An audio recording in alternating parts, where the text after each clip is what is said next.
ñalawma hannde dimanche tade wuro me hitaɗum ñaƴiɗe nogas jeegom yonti meftande men e kabaruji meftande men jamma hannde heroto kabaruji coftal ɓalli nden rogere yerwanto en ɗum ko musidɗo men Tidiani Niang. ko noon tigui musidɗo Fuutanke salminama, en calmini hettiyankoɓe haalirde radio Wolsare to mbawi wonde foof gadorɗen kabaruji men coftal ɓalli koye nder leydi Mauritanie.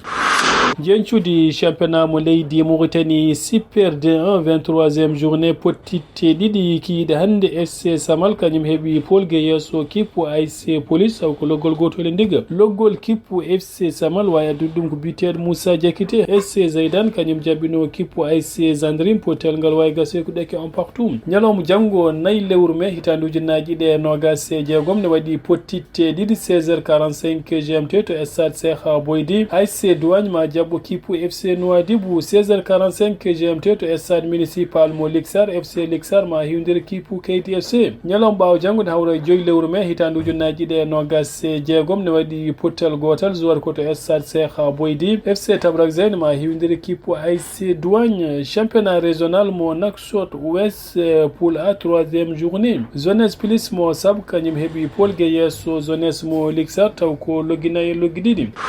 tirage au sort coupe d'Afrique hitande ujunnaji ɗe nogas e jeeɗiɗi andamo ñalngu. tirage o jogori wadde ko ñalawma talata 19 nduɗo lewru gonɗen en tawi hen 48 équipe taw ko peccoto ko 12 groupe kala groupe en tawi hen 4 équipe. première journée et deuxième journée jogori juude ko nogas e go lewru septembre ha jeegom lewru octobre hitande ujunnaji ɗe nogas jeegom. andamo équipe nawɗo championnat mo leydi Portugal ko kippu Porto. ngol ɗo woni laabi 31 hono kippu Porto en naw championnat mo leydi Portugal. championnat mo leydi Angleterre kippu Manchester United kiide hannde kañum heeɓi polgue yesso kippu Liverpool taw ko loggi tati loggi ɗiɗi. Aston Villa kañum jaɓɓino West Ham ko West Ham wawi heɓde polgu loggi ɗiɗi e loggol gotol ko sitinde bandiraɓe kiide hanki. Arsenal kañum heeɓi polgue yesso kippu Fulham taw ko loggi tati e ndiga. Brentford kañum heeɓi polgue yesso kippu West Ham taw ko loggi tati e ndiga. ñalawma janggo ne waɗi pottitte ɗiɗi so woni 14h GMT Chelsea ma jaɓɓo kippu Nottingham Forest. 19h GMT Everton ma hiwdira Manchester City. classement championnat mo leydi Angleterre ardi ɗum ko Arsenal en jogui 76 points. ɗiɗaɓo ko Manchester City en jogui 70 points. tataɓo ko kippu Manchester United en jogui 64 points. nayaɓo ko kippu Liverpool en jogui 58 points.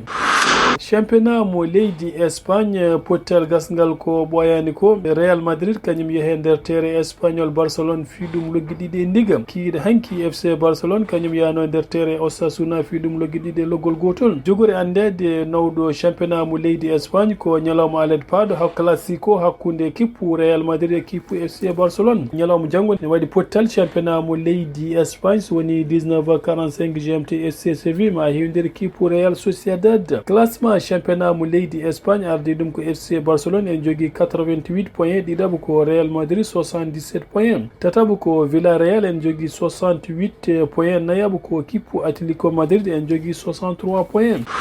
Serie A italien pottitte kiiɗe hannde Sassuolo kañum heeɓi polgue yesso kippu Milan AC taw ko loggi ɗiɗi e ndiga. Juventus kañum hiwdirno e kippu AS Vérone potel ngal wawi gase ko ɗeke en partout. Inter do Milan kañum samti kippu Parma loggi ɗiɗi e ndiga. classement championnat mo leydi Italie Serie A ardi ɗum ko Inter do Milan en jogui 82 points. ɗiɗaɓo ko kippu Napoli en jogui 70 points. tataɓo ko Milan AC en jogui 67 points. nayaɓo ko kippu Juventus en jogui 65 points.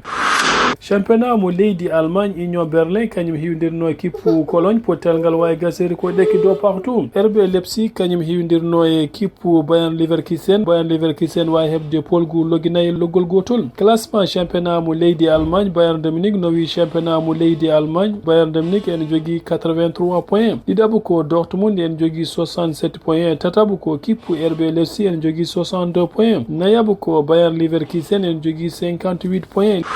Ligue 1 français potite ñalawma hande Lille kañum jabino Le Havre pottel ngal wawi gasi ko deke on partout. Auxerre kañum heeɓi fartange yesso kippu Angers taw ko logitete loggol gotol. Kippu Angers en tawe hen ono défenseur équipe nationale mo leydi Mauritanie Jordan Lafort fettingal ɗo pottel. Lyon kañum samti kippu Rennes loggi nayyi loggi ɗiɗi kiiɗe hanki Paris Saint-Germain to Parc des Princes kañum hiwdirno kippu Lorient pottel ngal wawi gasi ko deke ɗo partout. Nice kañum jabino kippu Lens pottel ngal wawi gasi ko deke on partout. Classement championnat mo leydi France ardi ɗum ko Paris Saint-Germain en jogui 70 points, ɗiɗaɓo ko kippu Lens en jogui 64 points, tataɓo ko Olympique Lyonnais en jogui 60 points, nayaɓo ko kippu Lille en jogui 58 points. Golle ma jodi pewi seydi ñang musidɓe tedduɓe hettiyankoɓe ko radio Jewel Sara ko ɗo tongi meftande kabaruji men coftal balɗe jamma hande en ñaguima joom jaam mbiɗa waɗanten jaam ha ɓuuren jaam wonde jaam yen gone jaam.